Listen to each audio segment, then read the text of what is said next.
Tayyee Denda'aa Turtii Yeroo dheeraa booda mana hidhaa Qaallitti bahee Matii isaatti dabalamee jira. Baga nagaan baate jennaan. Dabalataan guyyaa kaleessa akkuma inni mana hidhaatti gadi bahee mirgi wabii eegameef akkuma inni mana hidhaatti gadi baheen balbala mana hidhaa irraa namoota qaama hin beekamneen fuula isaanii dhoffatanii kan jiru jechuudha.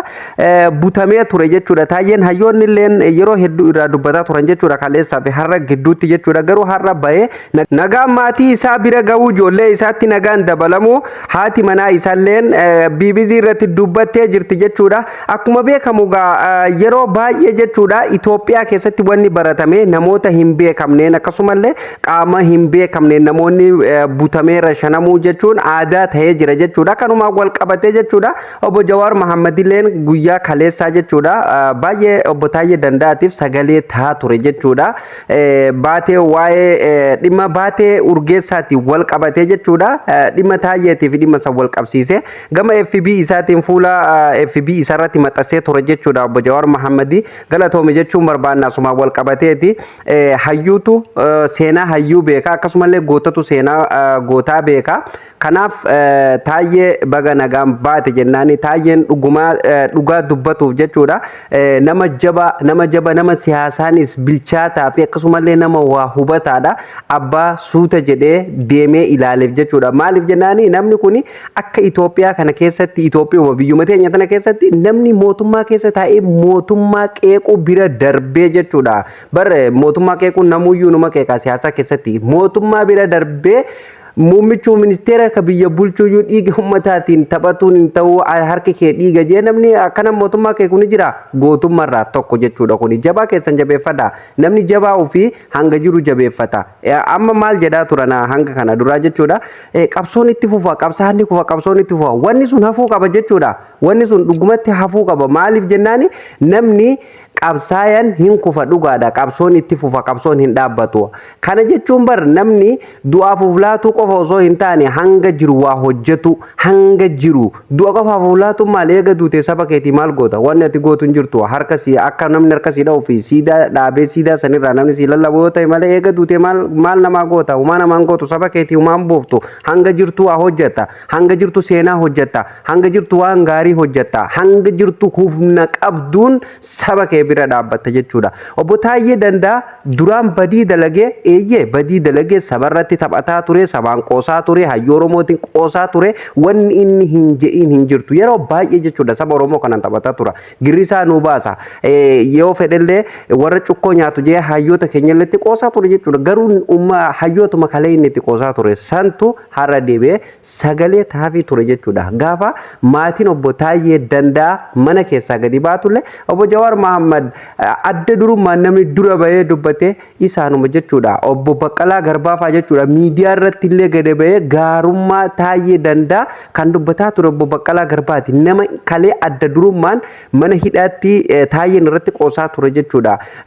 Daba namni sirra dalage gaafa galataan gaariin galchituuf akkasii bilchoomii ta'e jechuun akkasii hayyummaa jechuun akkana gootummaa jechuun akkana nama waa barate beekumsa nama qabu jechuun akkana laal si galee maaliif jennaani namni tokko gaafa shira sirratti xaxu akkasumallee siyaasalleen haa ta'u dhimma dhuunfalleetiin haa ta'u gaafa namni waa sirratti xaxu jechuudha nama san maal goota waan nama san ifittiin harkiftuu fi nama daba sitti yaade daba itti yaadin maaliif siyaasaan kuni sheeyxaana jechuudha nama beekuuf jechuudha. Sheeyxaana siyaasaan gara gaggalti akkuma Jawar Mahammadoo kana dura jedhe siyaasaan garuma qilleessi itti bubbise deemti jechuudha. Har'a qilleessi karaa tokko yoo bubbise garuma san deemte jechuudha. Siyaasa jechuun akkasii qilleessa jechuudha. Kanaaf immoo namni keenya waan hin hubanne tokkotu jira jechuudha. Maaliif hamaa ufiitii fi gaarii ufii nama addaan hin beeknetu jira jechuudha. So kanaaf Tayyeen duraanillee sabarratti qoosaa turu garuu booda kanatti dhugaa sabaa mootummaa keessa taa'ee paartii ufii deeggaru keessa taa'ee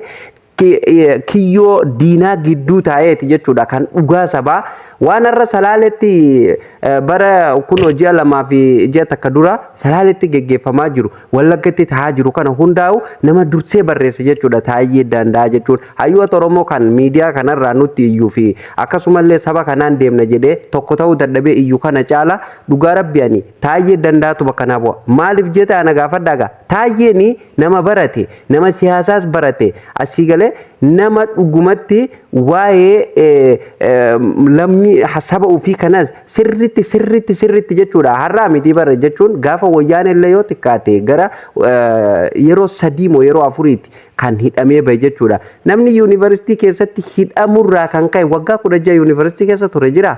Ni jira. Mee ni jira jedha. Hin jiru. Sigalee hin jiru jechuudha. Tayyee yoo xiqqaate gara waggaa meeqaati kan inni yuunivarsiitii qofa keessa ture. Kana yeroon siin jedhu barumsa isaatii fi dandeettii isaa sitti dhaaddu kiyyaa miti. Yoo sitti dhaadellee hin xiqqaatu itti ilma Oromooti. Kana jechuun fakkeenya maali qixaaxa wayyaanee fi reebichaa fi akkasumallee dararaa wayyaaneen gadi qabuu irraa kan ka'e jechuudha.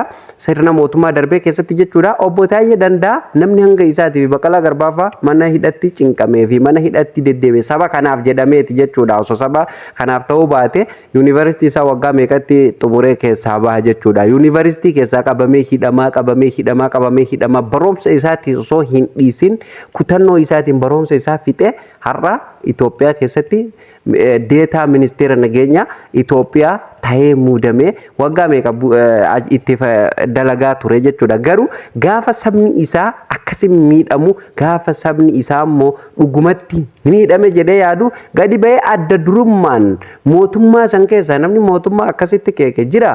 Dhugaa har'aa miti hanga danuuf barade kana keessa fakkeenyaaf mootummaan an beeku mootummaa lama wayyaanimaa fi yaadigimaa fi biltsiginnaa amma jiru kana namni mootummaa lamaan kana keessatti namni hanga obbo Tayyee Denda'aa mootummaa irratti qeeqa dhugumatti quuqaa sabaa kaasee dubbate ni jira jedhee yaadu jechuudha. Hamman argeetti jechuudha. Sigalee kanaaf namni kuni dhugaa kabajaatu isaan mala hundaafuu baga mana hidhaatii baate jennaani baga maatii kan keetiin walitti deebitee jechuun barbaanna jechuudha. Daawwattoota keenya waa'ee hayyoota Oromoo kan asirra jiran kana hundarraa Tayyee Denda'aatu bakka bu'a kan isiniin jedhe san hin xumurre rarraaseetiin dubbii isinii dhiisee achittiin isiniif deeba jechuudha. Daawwattoota kiyya maal jechuufi namoonni miidiyaa kanarra jiran irra baay'een parsantaan 80 ol jechuudha. Namoota dhuguma sanitti sabaaf yaadan jettanii yoo yaadan dogongoraa beekadha. Maaliif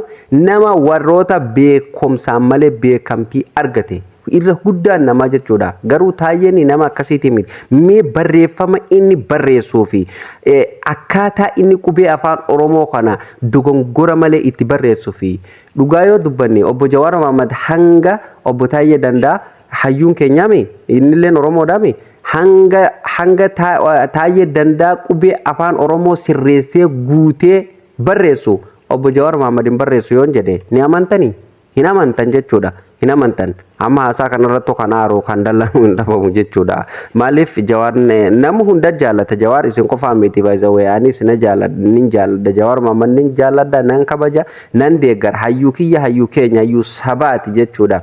Sigalee garuu dhugaa jirtu yoo dubbanne namoonni miidiyaa kanarra jiranii dhugaa dubbatuuf silaan nama Oromoo ta'e malee sila Tayyee Denda'aa saba Oromoo irraa dhalate malee osoo saba birarraa dhalateeyyi bar sabni biraa kan warrummaan soddaa keenyaa kan ollaa keenyaa kunuuyyuu jechuudha. Kan isaan akkanatti ol kaasanii faarsanii maal godhanii sabni san geessanii bar hanga Oromoo kana hayyummaan qabanii hanga Oromoo kana beekumsaan qabanii kana beektanii isin kana namni beeku hin jiru jechuudha. Sigalee kanaaf nuti jabaa keenya sin beenu jabaa keenya jabeeffatu hin beeknu dhugaa yeroo tokko sabni keenya kun maal akka ta'eeyyuu maaluma akka taaneeyyuu na dhiba abaarsuma qabna moo maal jechuudha. Dhugaa rabbi mee ilaalame hayyuu keenya gizema inni du'e qofa yeroo inni gara biyyee deeme qofa boonyaaf iyyinaaf jechuudha. Hin beeknu maal jedhanii nu barsiisaa turtan gaa bar takka haadhuma abbaa keenya kanatu rakkoo qaba beekadhaa gaa maaliifin isiniin jedhe nama jirtaniin faarsina nama jiruun faarsina